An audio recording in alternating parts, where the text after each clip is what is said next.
વડોદરાના ભાયલીમાં સામૂહિક દુષ્કર્મ કેસમાં પોલીસને સફળતા મળી છે। સામૂહિક દુષ્કર્મના કેસમાં પોલીસે 5 આરોપીને ઝડપી પાડ્યા છે। આરોપીઓને વડોદરા ક્રાઇમ બ્રાન્ચે લઈ જવામાં આવ્યા છે। નરાધમોને પકડવા 200 જેટલા પોલીસ કર્મીઓ તપાસમાં જોડાયા। 2 દિવસ અગાઉ મોડી રાત્રે 3 જેટલા શખ્સોએ યુવતી પર દુષ્કર્મ આચર્યું હતું। યુવતી પોતાના પ્રેમી સાથે હતી ત્યારે 5 જેટલા શખ્સોએ અભદ્ર વર્તન કર્યું હતું।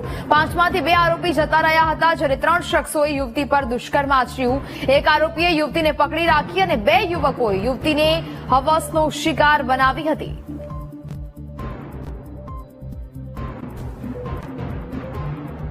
સંવાદદાતા માનુ ચાવડા વધુ વિગતો સાથે લાઈવ જોડાયા છે। માનુ, વડોદરામાં જે આ સમગ્ર કિસ્સો બન્યો છે, ભાયલીમાં જે સામૂહિક દુષ્કર્મ કેસ સામે આવ્યો છે, હાલ શું અપડેટ મળી રહ્યા છે આ સમગ્ર વિગતે?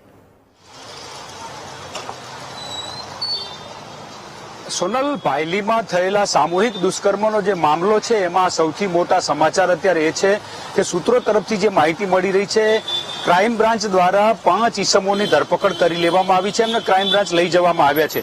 છેલ્લા આજે ત્રીજો દિવસ છે। 3 દિવસથી પોલીસ તપાસ કરી રહી હતી।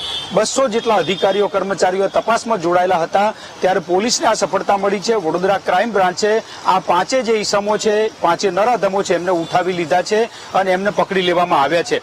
મામલો એ છે કે જ્યારે આ ભોગ બનનાર પીડિતા છે એના મેડિકલ ટેસ્ટ કરવામાં આવ્યા ત્યારે 3 વ્યક્તિઓના સ્પર્મના નમૂના ત્યાં મળી આવ્યા હતા। એટલે 3 ઈસમોએ આ દુષ્કર્મ ગુજાર્યું હતું એવી અત્યારે વિગતો બહાર આવી રહી છે। સમગ્ર મામલે પોલીસને અત્યારે આ સફળતા મળી છે અને 5 યુવાનો જે 2 બાઇક લઈને આવ્યા હતા, 2 યુવકો જતા રહ્યા હતા, પરંતુ 3 યુવકોએ જે આખી સમગ્ર ઘટનાને અંજામ આપ્યો હતો એ તમામ 5 યુવકોને પકડી લેવામાં આવ્યા છે। ક્રાઇમ બ્રાન્ચ ખાતે લઈ જવામાં આવ્યા છે। પોલીસ દ્વારા અથવા તો જે સૂત્રો દ્વારા માહિતી મળી રહી છે, 1 કલાકની અંદર જ સમગ્ર વિગત છે પોલીસ દ્વારા આપવામાં આવશે। અત્યારે હાલ આ પ્રાથમિક વિગત છે અને 5 જે નરાધમો છે એમની ધરપકડ કરી લેવામાં આવી છે।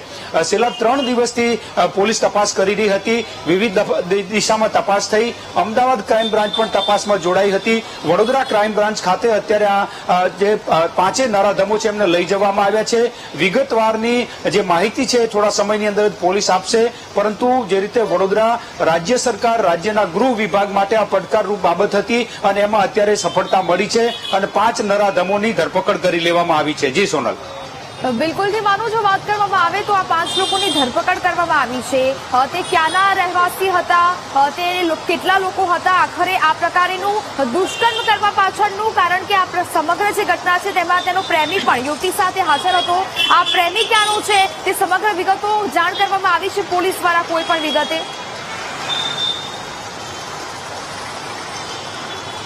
સોનલ, હજુ સુધી પોલીસે વિગત નથી આપી, પરંતુ આ જે 2 દિવસની તપાસ ચાલી એમાં આજે 3 લોકોના સ્પર્મ મળી આવ્યા છે। એ પૈકી એક એનો જે મિત્ર હતો એના પણ હોવાની એક શક્યતા છે। 2 લોકોએ જે અન્ય નરાધમો છે એમને દુષ્કર્મ આચર્યું હતું એમના પણ આ નામ છે।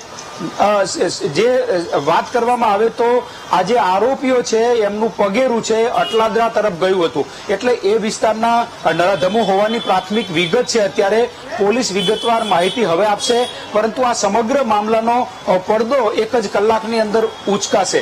નેહા, અનેક તાણાવાણા આમાં જોડાયેલા છે, કારણ કે સ્થળ ઉપરથી જે 2 ઈસમોએ દુષ્કર્મ ગુજાર્યું હતું, પરંતુ 3ના સ્પર્મના નમૂના મળી આવ્યા છે।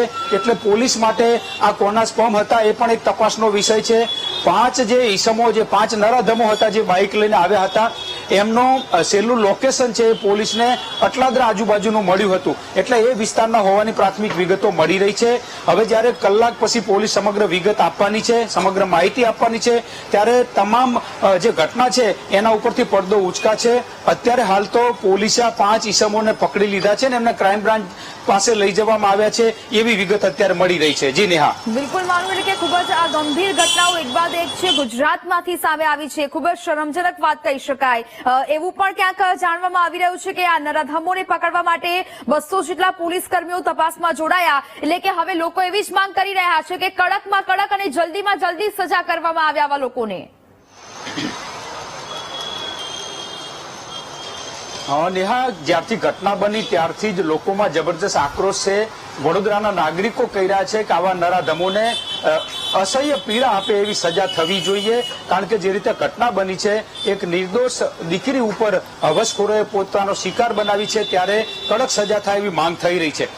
જે રીતે 2 દિવસથી પોલીસ તપાસ કરી રહી હતી, કારણ કે જે ઘટના બની છે ત્યાં અવાવરૂ જગ્યા છે, એકદમ નિર્જન જગ્યા છે, અંધારું હતું, રાત્રિના સમયે સમગ્ર ઘટના બની હતી, એટલે પોલીસ માટે પણ આ પડકારરૂપ હતી. હવે જ્યારે આરોપીઓ પકડાયા છે ત્યારે આરોપીને કડક સજા થાય એવી વડોદરાવાસીઓ માંગ કરી રહ્યા છે. પોલીસ પણ એ પ્રમાણેની સમગ્ર કાર્યવાહી કરી રહી છે. એક એક બાબતની કાળજી રાખી અને આરોપીઓને કડક સજા થાય એ પ્રમાણે અત્યારે પોલીસ કાર્યવાહી કરી રહી છે. જી નેહા. બિલકુલ માનવ, વિગતો સાથે જોડાયા તે બદલ આપનો આભાર.